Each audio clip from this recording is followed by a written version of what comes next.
Meus amados irmãos, todas as vezes que nós nos reunimos em culto solene, nós devemos ter a consciência, a percepção que esta reunião tem como propósito a adoração única e exclusiva ao Senhor.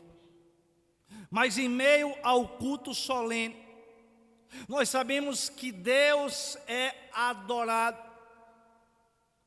Mas também temos de ter a consciência que o povo de Deus é edificado através da pregação da palavra do Senhor. E também temos de ter a consciência que descrentes, incrédulos, ímpios, são convencidos dos seus pecados quando são confrontados com a verdade absoluta da palavra de Deus. Quando nós olhamos para a porção que acabamos de ler, nós percebemos que muitos dos nossos irmãos da igreja de Corinto estavam indo para o culto com um propósito equivocado. Eles estavam indo com o propósito de demonstrar a sua espiritualidade. O culto que deveria ser para edificação tornou-se um ato de exibição de espiritualidade daqueles irmãos. E nós devemos estar muito atentos, igreja do Senhor, que o próprio Deus, quem dá o primeiro passo na forma como nós, o seu povo, devemos o adorá-lo. E nos dias atuais estamos vivenciando dois extremos, uma falta de equilíbrio quando se fala acerca do culto ao Senhor. Enquanto que uns agem de forma infantilizada, imatura, longe dos ensinos bíblicos, atribuindo qualquer movimento, qualquer ação humana à presença do Espírito Santo, longe dos ensinos da palavra de Deus, onde atribuem ações do próprio Deus, quando Deus se revela e se manifesta de forma presente na sua palavra, numa total contradição. De outro lado estão os racionalistas céticos, que rejeitam e desprezam toda e qualquer ação do Espírito Santo agindo no meio da sua igreja, aplicando a palavra aos corações e promovendo o quebrantamento, promovendo o arrependimento e salvação. Enquanto os primeiros se tornam faltosos de discernimento, ao cometerem o pecado de rejeitar e negar a ação da terceira pessoa da Trindade, o Espírito Santo, no meio da sua igreja, os céticos dizem que todos os dons eram apenas para o tempo dos apóstolos, enquanto os místicos, os sincréticos, querem atribuir todo o fogo estranho à manifestação de Deus no meio do seu povo. O culto cristão, ele deve ser pautado pela liberdade do Espírito, entretanto, dentro dos parâmetros estabelecidos pelas Escrituras. O Espírito que age no nosso meio é o mesmo Espírito que soprou, que inspirou os autores bíblicos para registrarem aquilo que Deus soberanamente se auto-revelou para o seu povo. Como consequência disto, o Espírito que age na igreja hoje é o mesmo Espírito que conduziu e supervisionou a produção das Escrituras.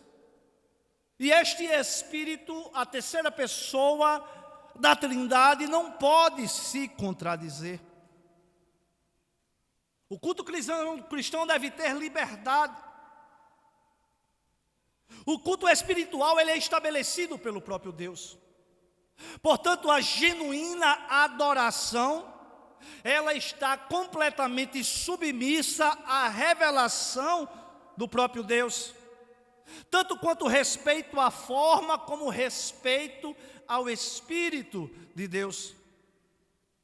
E nós não podemos separar a ação do Espírito da sua palavra. O Espírito honra exclusivamente a sua palavra e não a nossa palavra. É interessante que nas confissões da Reforma Protestante isso ficou bastante claro. O modo aceitável de adorar o verdadeiro Deus é instituído por Ele mesmo. É tão limitado pela sua própria vontade revelada, que Ele não pode ser adorado segundo imaginações e invenções dos homens, ou sugestões de Satanás, nem sob qualquer representação visível, ou de qualquer outro modo não prescrito na Santa Escritura. Por mais impressionante que seja, a adoração planejada pelo homem, se ela não for dirigida a Deus através do seu Espírito, ela não será aceita pelo próprio Senhor.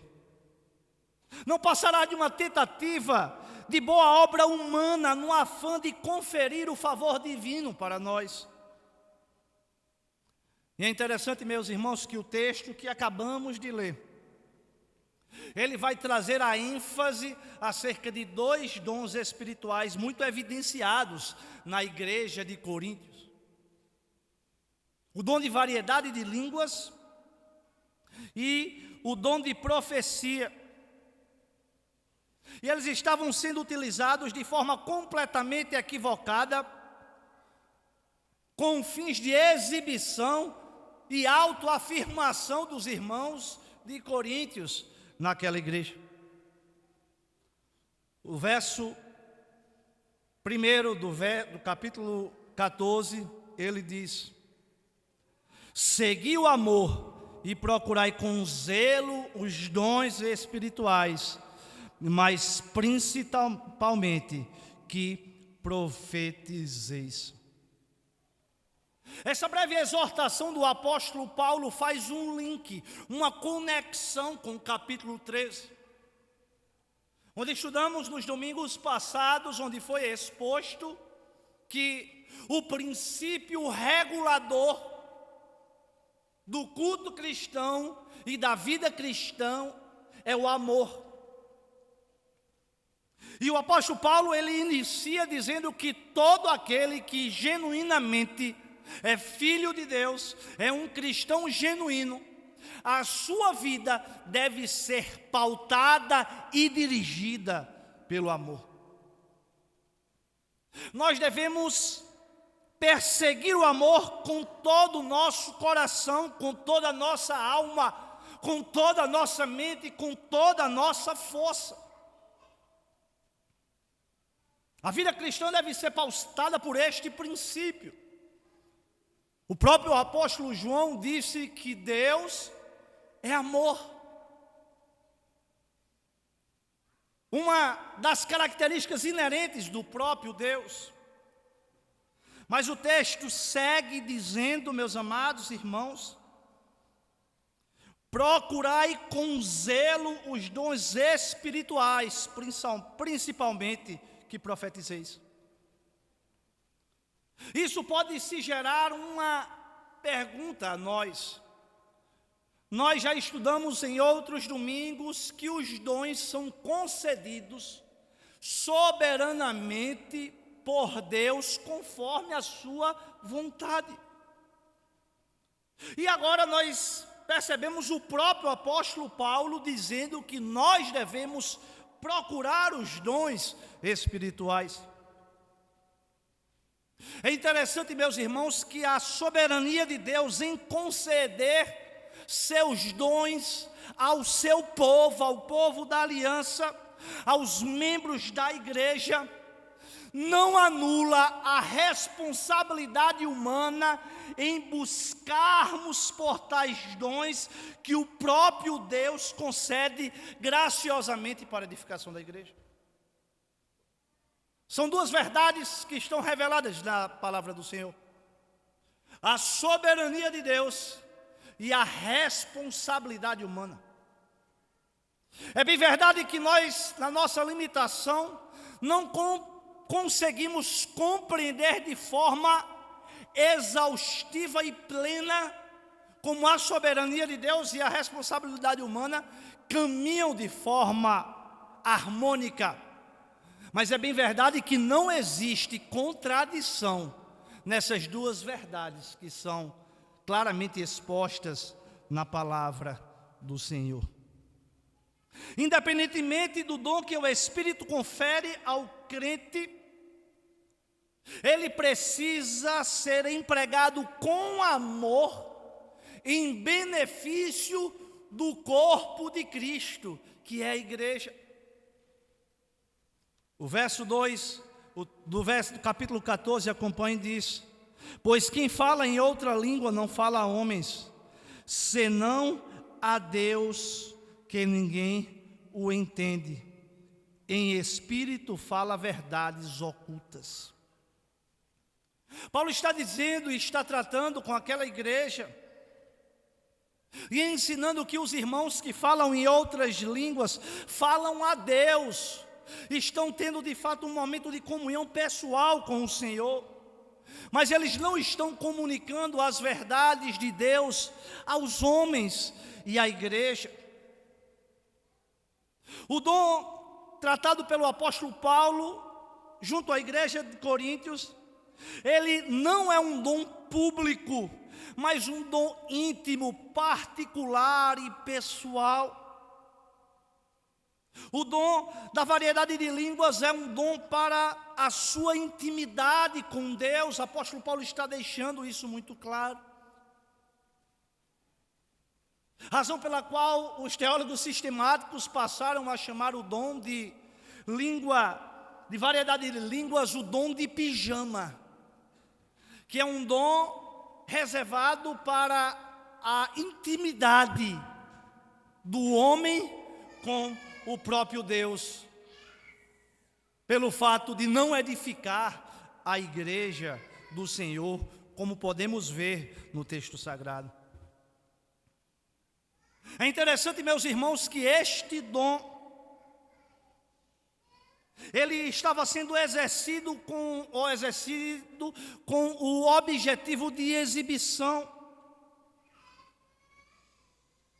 Sem o princípio regulamentador do amor, esse dom não passa de barulho, sem sentido, sem propósito, que pode gerar vaidade nos irmãos, como estava acontecendo na igreja de Corinto. Paulo diz: porque o que fala em outra língua deve orar para que possa interpretar. Porque se eu orar em outra língua, o meu espírito ora de fato, mas a minha mente fica infrutífera. O texto é muito claro. Paulo está dizendo que aqueles que oravam em língua, nem eles mesmos estavam compreendendo o que eles estavam orando. Em razão disso, dessa falta de compreensão, as suas mentes ficavam infrutíferas, conforme o verso 13 das Escrituras. A mente deles não eram edificadas, pois eles não sabiam o significado das palavras que eles estavam pronunciando. Se a pessoa não entende o que fala, muito menos as outras pessoas entenderão. Consequentemente, não haverá edificação do corpo de Cristo. Razão pela qual o apóstolo Paulo enfatiza que profetizar, sim, edifica a igreja, enquanto o falar de línguas edificava apenas aqueles irmãos. No verso 4, O que fala em outra língua a si mesmo se edifica, mas o que profetiza edifica a igreja. É muito claro que tratava-se de uma edificação pessoal, não uma edificação corporativa do povo de Deus, do ajuntamento do Senhor, do corpo de Cristo, igreja do Senhor. É por essa razão que o próprio apóstolo Paulo fala que esse dom era inferior aos demais dons, porque todos os dons eram utilizados para a edificação, para o crescimento, para a unidade, para o avanço da igreja do Senhor. O único dom listado nas Escrituras para a autoedificação era este dom. No verso 5, o apóstolo Paulo diz: pois a profecia é superior a falar em línguas, deixando muito claro a sua superioridade, por falta da compreensão dos irmãos acerca do que estava sendo manifestado. Pelo fato do que os irmãos que falavam em língua não se tornavam entendidos, compreensíveis, consequentemente a igreja do Senhor não era edificada, porque para que haja a edificação é necessário termos a compreensão daquilo que está sendo falado e ensinado. E o apóstolo Paulo, ele passa a apresentar 3 ilustrações do que ele fala nesses versículos 7, 8 e do 9 ao 11. A primeira delas, ele faz uma ilustração acerca de instrumentos musicais, dizendo: se os sons não saírem com toda clareza, como poderá alguém saber o que está sendo tocado em um ou em outro desses instrumentos? Paulo está dizendo que se aqueles sons que estão sendo tocados naqueles instrumentos não forem claros e compreensíveis, as pessoas que estão ouvindo, elas não saberão que instrumento está sendo tocado. E ele ilustra novamente acerca da trombeta, e ele diz: e se a trombeta não emitir um toque nítido, como os soldados saberão que estão sendo convocados para a batalha? Se a pessoa der um sonido incerto, ninguém se preparar para a batalha. Haverá confusão no meio do arraial dos soldados e não preparação para a batalha, porque eles não compreenderam que aquele toque de trombeta era um anúncio de preparação para a batalha. E Paulo traz uma terceira ilustração do 9 ao 11, dizendo: o mesmo acontece com você, se usarem palavras incompreensíveis. Como homem saberá o que estão dizendo? Será o mesmo que falar ao vento. Há muitos idiomas no mundo e todos têm sentido. Mas se eu não entendo o idioma, sou estrangeiro para quem o fala, e ele é estrangeiro para mim.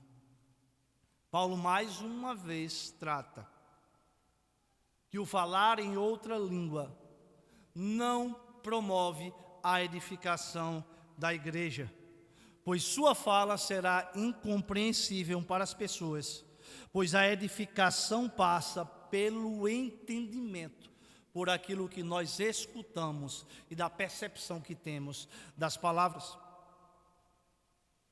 E do verso 13 ao verso 15, Paulo deixa claro que o que fala em outra língua não entende nem ele mesmo aquilo que ele está falando.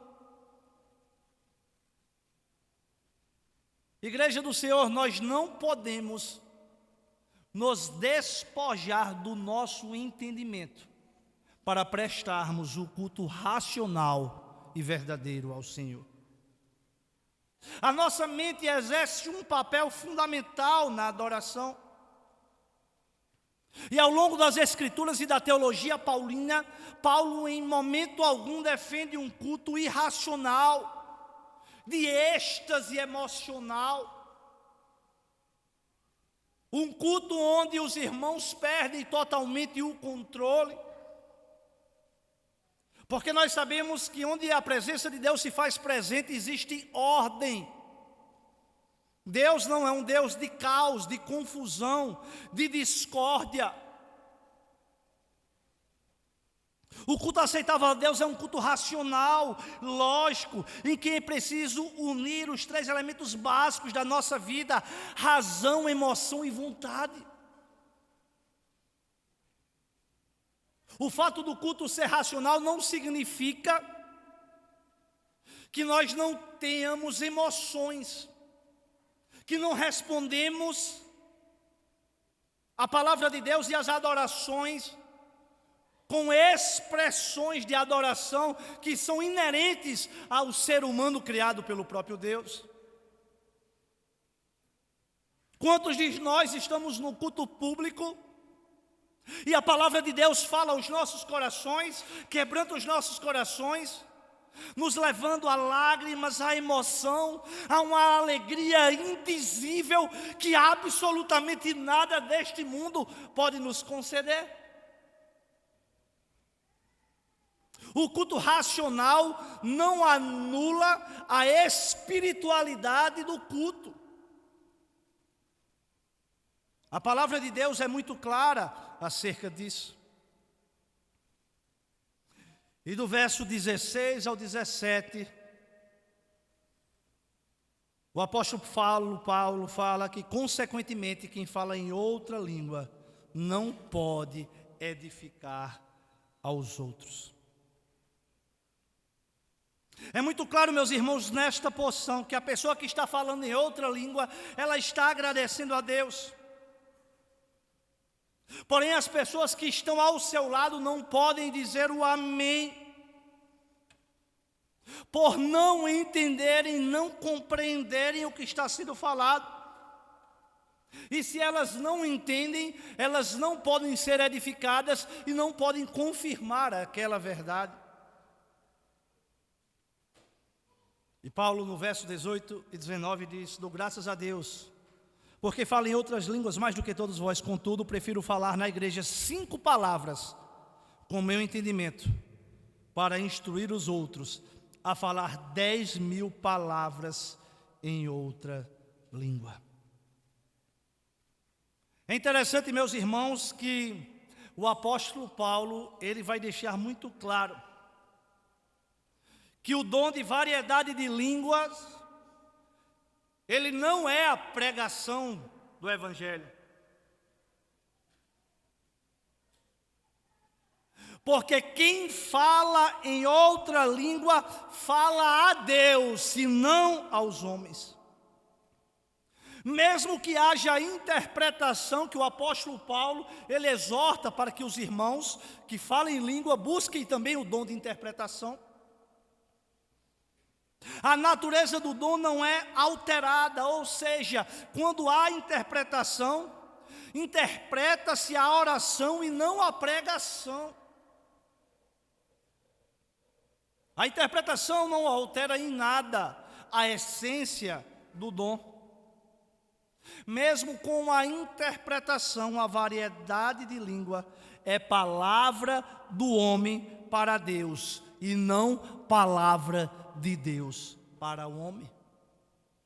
É por esta razão que o apóstolo Paulo diz que é melhor buscar o dom de profecia. E é muito claro que nós não podemos compreender que o dom de língua pode ser aceito ou visto como uma nova revelação de Deus para a sua igreja. E nós temos visto isso principalmente nos nossos dias. No verso 23, Paulo diz: se pois toda a igreja se reunir no mesmo lugar e todos se puserem a falar em outras línguas, No caso, entrarem um indouto ou incrédulos, não dirão, porventura, que estáis loucos.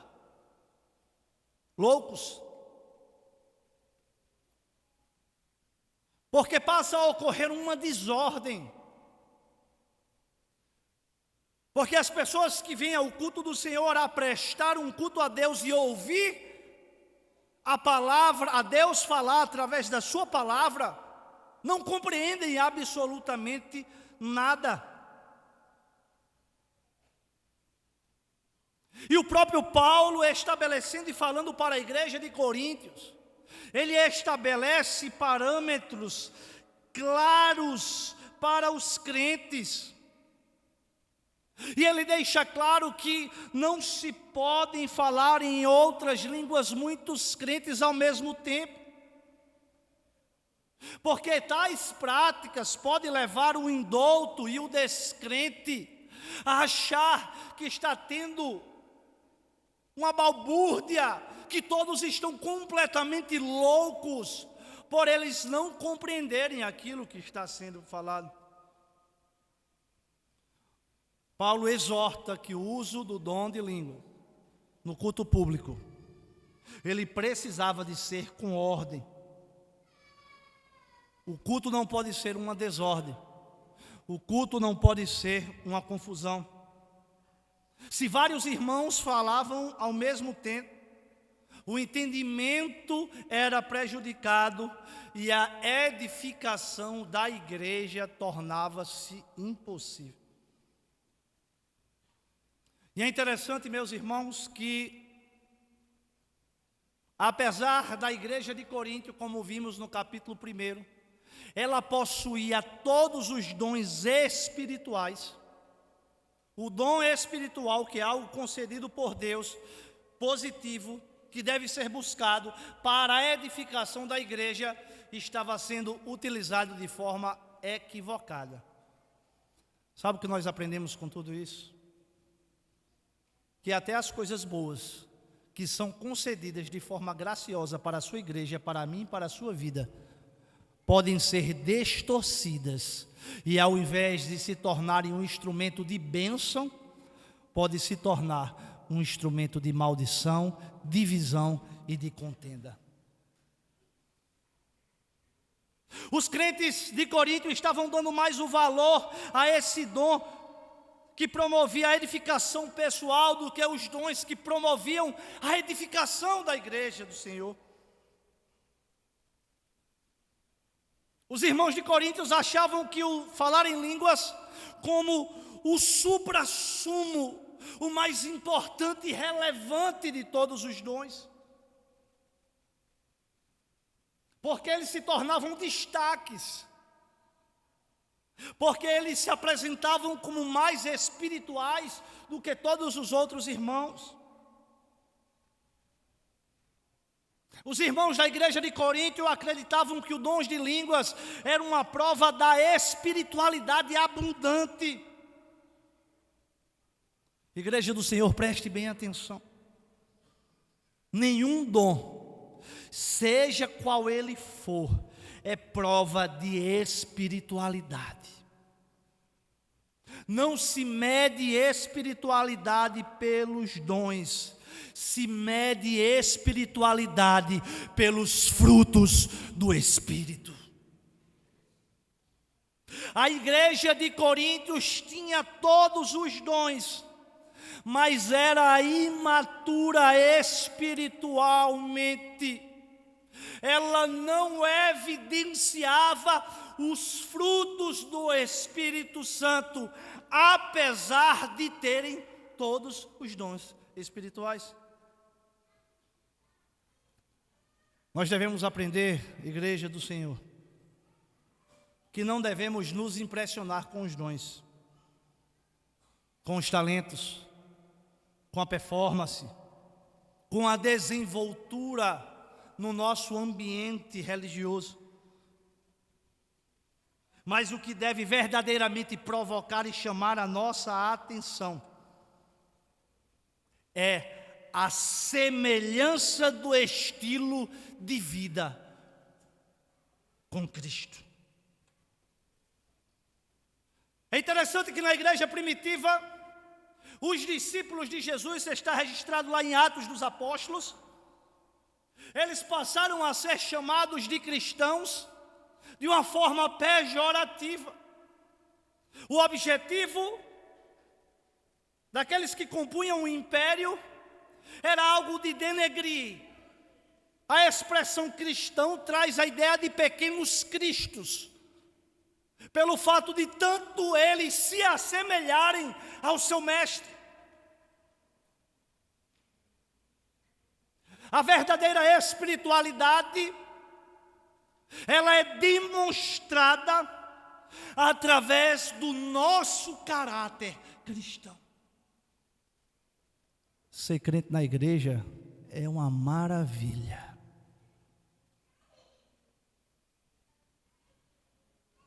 A gente vai separar os homens do menino lá fora, no nosso trabalho, no relacionamento com os nossos cônjuges, da forma que tratamos os nossos pais, da forma que tratamos as autoridades, da forma que nos relacionamos com crentes, inclusive com os descrentes que têm uma fé diametralmente oposta às nossas. Será que os nossos relacionamentos estão sendo pautados pelo princípio regulador do amor, característico da teologia paulina?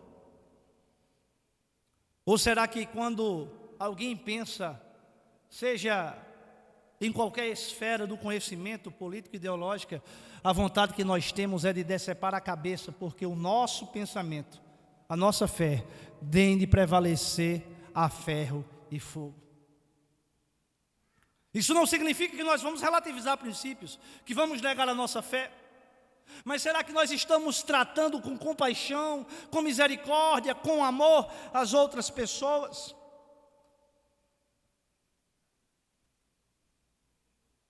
Mas o apóstolo Paulo, ele também vai tratar acerca de um outro dom nessa porção. Ele vai falar acerca do dom de profecia. No verso 1, após ele falar que o princípio regulador da vida cristã é o amor, ao dizer seguir o amor, o texto no imperativo diz: procurai com zelo os dons espirituais, mas principalmente que profetizeis. Afinal de contas, o que é o dom de profecia? É muito importante, imprescindível, entendermos esse dom, especialmente diante do contexto religioso que estamos inseridos em nosso país, onde existe uma grande confusão e erros de compreensão acerca dos dons que o próprio Deus concede e nos ensina na sua palavra. Inicialmente se faz necessário distinguirmos o ofício de profeta no Antigo Testamento e no Novo Testamento com o dom de profecia. São coisas distintas. O que temos hoje é o dom de profecia e não o ofício de profeta. Nos tempos atuais, não temos mais profetas nem apóstolos no sentido bíblico. Os que autos se intitulam assim é por puro desconhecimento da palavra. Poucos são de forma ingênua, porque a maioria dos que assim se declaram é por oportunismo, para se colocarem numa posição de superioridade, de autoridade superior, para manipular e explorar os seus seguidores e não os seguidores de Cristo.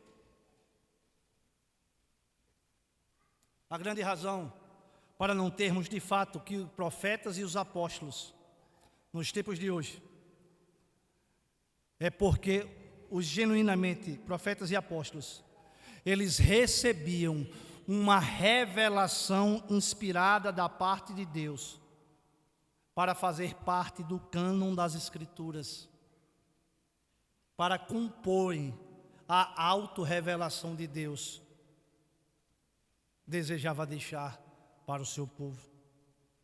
No entanto, o cânon das Escrituras está fechado, acabado, ou seja, tudo aquilo que Deus desejava revelar para o seu povo está inserido nas Escrituras de Gênesis, Apocalipse.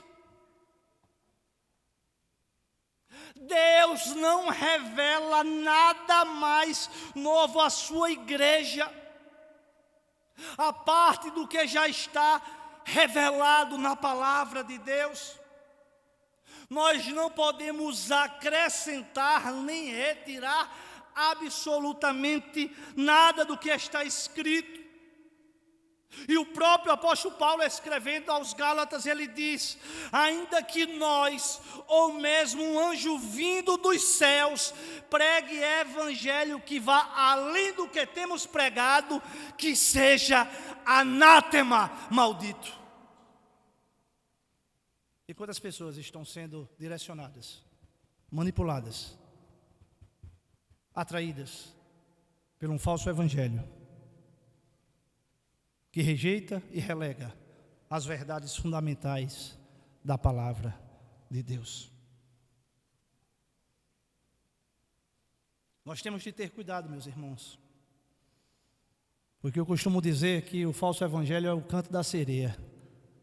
Ele é atrativo, ele afaga o nosso ego, ele afaga os nossos desejos que ainda estão residualmente existentes nos nossos corações, que não deveriam mais estar, para nos atrair, para que nós venhamos rejeitar as verdades de Deus, que são desafiadoras para mim e para você todos os dias das nossas vidas. Então, o que é o dom de profecia?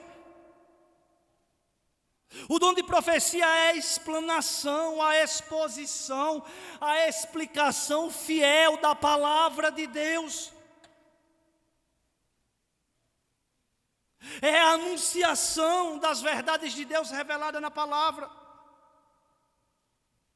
O apóstolo Pedro, ele esclarece em 1 Pedro 4,11: se alguém fale de acordo com os oráculos de Deus. Para se profetizar, para pregar a palavra de Deus, nós temos de estar sob as balizas daquilo que o próprio Deus revelou para o seu povo. Mas afinal, o que é pregar de acordo com os oráculos de Deus? É exatamente pregar o que está na palavra do Senhor. Paulo diz a seu filho na fé, Timóteo, 2 Timóteo 4:2 diz: pregai a palavra. A palavra é todo o conteúdo da pregação. Nós não devemos pregar filosofias humanas, ideologias humanas, mas devemos pregar em tempo e fora de tempo a palavra de Deus. Não é falar o que nós pensamos ou o que achamos.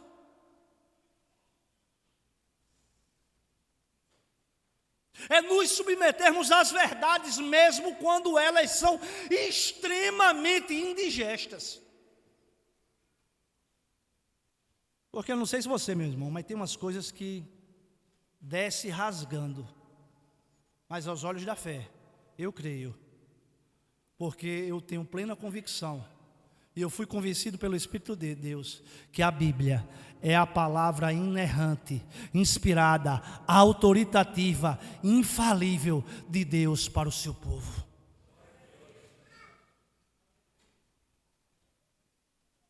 E o que é profecia? É nada mais do que a pregação da palavra. Atente que a profecia não é uma função ou uma posição que uma pessoa ocupa. Paulo disse que ele gostaria que todos profetizassem. Como desdobramento lógico, a profecia não é algo exclusivo para os pastores, para os oficiais da igreja. A palavra do Senhor está ao alcance de todos. E nós devemos buscar ao Senhor, nos esmerar e ter a ousadia para sermos profetas da nossa geração, pregando aquilo pelo qual Deus já nos revelou em sua palavra. Billy Graham, com muita perspicácia, certa vez ele disse: hoje Deus não revela mais verdades novas. A Bíblia tem uma capa definitiva. A revelação está fechada.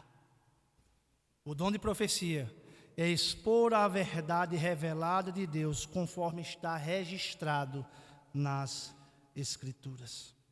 Portanto, lembremos de que o pregador, de que eu e você não devemos compartilhar experiências, opiniões, conjecturas inspiradas por ideologias ou filosofias humanas.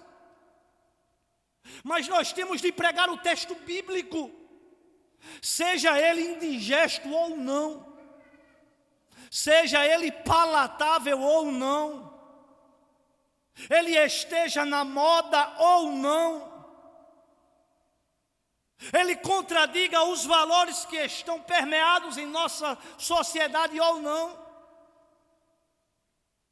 Nós não temos nada a dizer senão a palavra. Muitos são atraídos e encantados com teorias e mensagens humanistas, onde o homem é o centro de absolutamente tudo. Isso é explicado por uma única razão: somos pecadores, vaidosos e gostamos de ter o nosso ego afagado. Contudo, Deus transforma vidas por meio do Evangelho, que é o poder de Deus para a salvação de todo que nele crê. Nós temos de ter essa verdade muito acesa em nossa mente. Um dos grandes temas debatidos na Reforma Protestante é acerca do lugar de primazia da palavra de Deus no culto solene, visto que Deus fala à sua igreja através da sua palavra. John Piper, certa vez, ele disse: Deus se dignou em revelar a si mesmo como a palavra, e por meio da palavra. No princípio era o verbo, no princípio não era música, nem o teatro. Deus identifica seu Filho, que é Deus, com a palavra. Não que a música ou o teatro não tenha a sua função em dadas circunstâncias, mas é a palavra de Deus que é poderosa para fazer um miserável pecador como eu ser atraído pela graça e o amor salvífico de um Deus bondoso e amoroso. A pregação não deve ser rejeitada. Ela deve ser entendida como a palavra de Deus para nós. É por essa razão que nós temos tamanha estima pela palavra do Senhor. É por essa razão que, infelizmente, está sendo deixado de ser chamado, mas os irmãos mais experientes sabem que antigamente os crentes eram chamados o povo da Bíblia. Que possamos voltar a ser chamados como o povo da Bíblia, não pelo fato de carregarmos uma Bíblia debaixo do braço, mas que a nossa vida seja uma Bíblia aberta que testemunha e testifica do poder transformador do Evangelho. Quando a palavra de Deus é exposta com fidelidade, ela mesmo penetra nos corações. No verso 24 e 25 o texto diz: porém, se todos profetizarem e entrar algum incrédulo ou indouto, é ele por todos convencido e por todos julgados.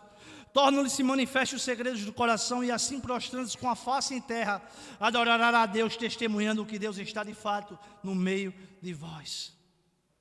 A profecia, a pregação do Evangelho, ela produz arrependimento, convencimento de pecados.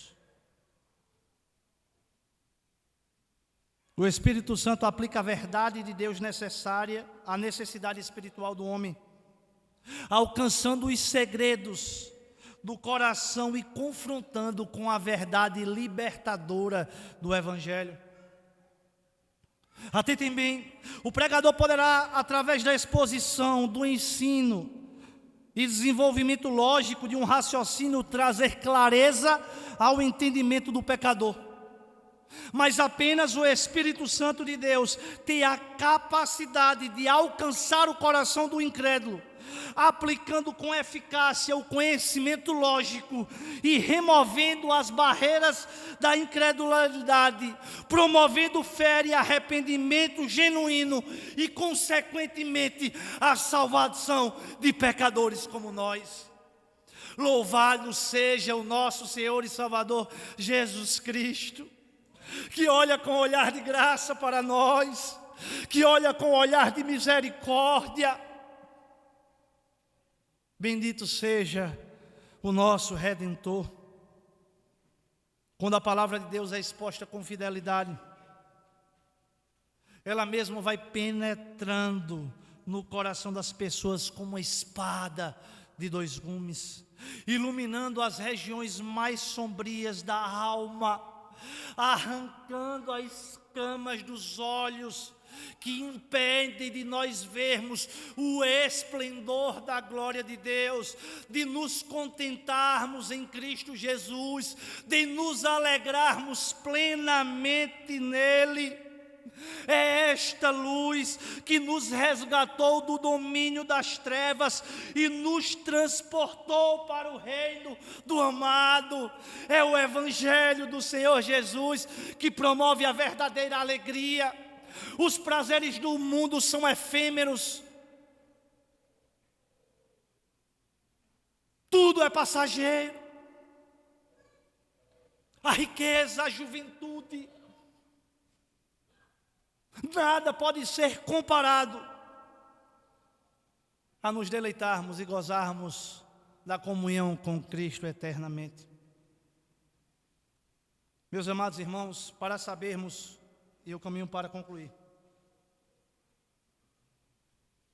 se uma profecia ela é genuína, se uma pregação é verdadeira, existem muitos sinais autenticadores, mas a primeira que nós devemos atentar, e vocês têm o dever disso, é observar se a mensagem ela promove a glória de Deus.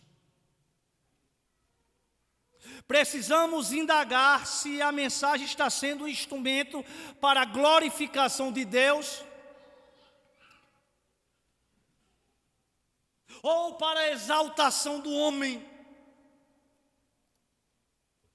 Nós temos de domingo após domingo sair daqui não observando, que grande pregador, mas com o nosso coração palpitando e dizendo, que grande Deus nós servimos. Um segundo ponto é a mensagem estar de acordo com as Escrituras. Pode ter oratória, pode falar bonito, pode ter carisma, pode ter envolvimento, pode ter tudo, mas a mensagem está em conformidade com as Escrituras. Se alguém fala, fale de acordo com os oráculos de Deus. Paulo elogiou a igreja de Bereia porque ele estava pregando e a igreja estava acompanhando. Cabe à igreja do Senhor ouvir o pregador e a mensagem e testificar se está de acordo com as Escrituras.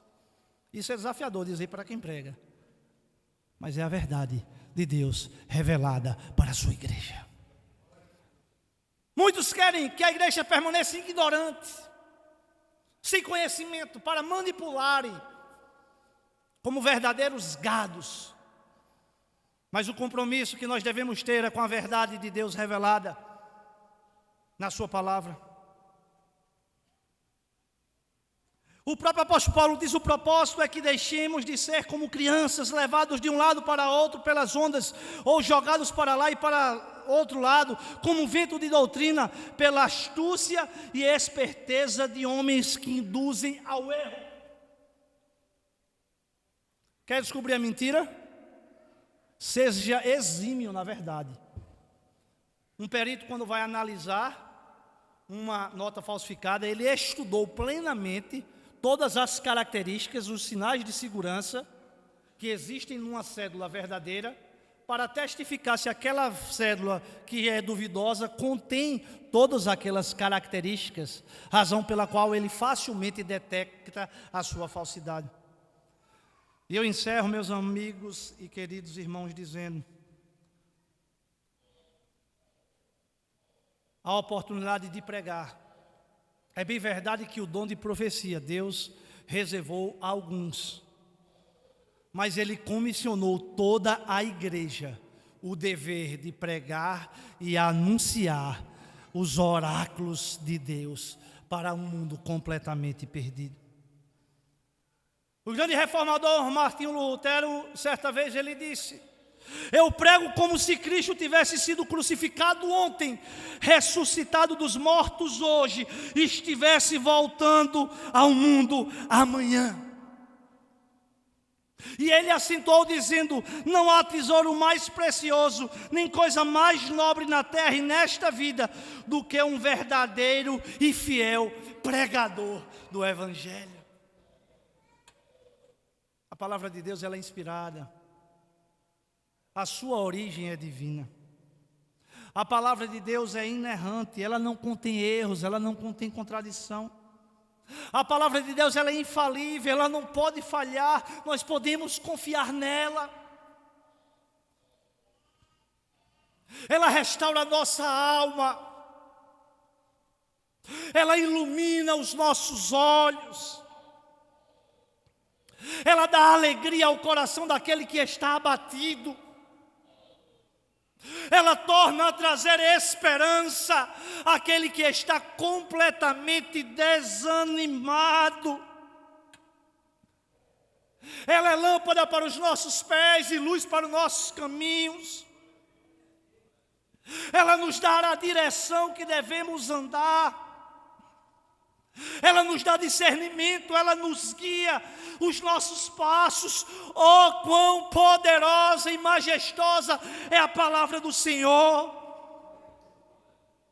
Por meio dela nós somos confrontados, mas por meio dela nós somos consolados, confortados e cuidados por um Deus que graciosamente se revelou e se comunica comigo e com você através dela. É através da palavra que somos reavivados quando estamos esmorecidos, quando estamos desanimados. Hoje de manhã eu disse que a caminhada cristã é igual a uma topografia. Existem momentos que nós estamos com uma fé pujante, uma fé inabalável, estamos fortalecidos, estamos caminhando triunfante, mas existem momentos que nós estamos com a fé do tamanho de um grão de mostarda, uma fé miúcha, uma fé pequena, estamos querendo ser tomados pela incredulidade, mas é essa palavra que nos renova, é essa palavra que nos dá força para caminhar, é esta palavra que dá força para continuar cremos e para continuarmos temos a esperança que apesar de todos os males dessa vida, um dia nós estaremos plenamente com o Senhor, gozando e desfrutando da sua presença eternamente. Lembre-se sempre, soberano e poderosamente, Deus emprega a sua palavra como instrumento para a salvação e edificação do seu povo. Do mesmo modo, Ele partilha conosco desse privilégio de sermos agentes humanos na concretização do seu propósito salvador, anunciando o Evangelho. Portanto, não nos detenhamos, antes preguemos a palavra com fidelidade, com sabedoria, intimidade, submissão às Escrituras em tempo e fora de tempo. Que possamos sair daqui desta noite fortalecidos, na certeza e na convicção que Deus me chamou e Deus lhe chamou. Que é bem verdade que Deus capacitou algum com os dons de profecia, mas que Deus, através do seu Espírito que habita em nós, nos capacita, nos fortalece, nos instrui e nos dá ousadia para anunciar o Evangelho da salvação. Que Deus aplique a sua palavra aos nossos corações e que a palavra do Senhor venha promover arrependimento e quebrantamento aos incrédulos e que eles venham se curvar e se arrepender dos seus pecados, rendendo as suas vidas ao nosso Redentor. Amém? Vamos curvar as nossas cabeças, vamos ficar de pé.